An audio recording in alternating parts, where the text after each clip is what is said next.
কিছু মৃত্যুর আলামত আছে, এটাই প্রমাণ করে এটা ভালো মৃত্যু নয়, এরকম আলামত আছে না নাই? এক নম্বরে হলো আল ইন্তেহার, আত্মহত্যার মৃত্যু। সমাজে আছে না নাই? উখিয়াতে তো নাই না? এদিকেও মরে কি জন্য? কেন মরে?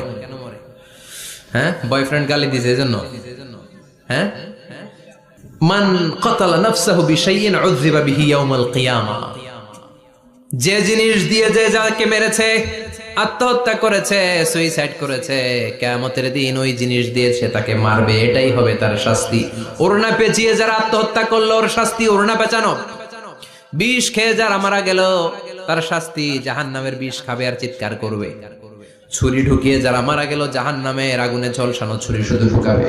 আল্লাহ আত্মহত্যা থেকে বাংলাদেশে বাঁচাও, আমাদের ছেলে মেয়েগুলারে বাঁচাও। চিৎকার দিয়ে বলেন আমিন। আত-তাআক্কুদ ফিল লিসান ফি লা ইলাহা ইল্লাল্লাহ, আজীবন কালেমা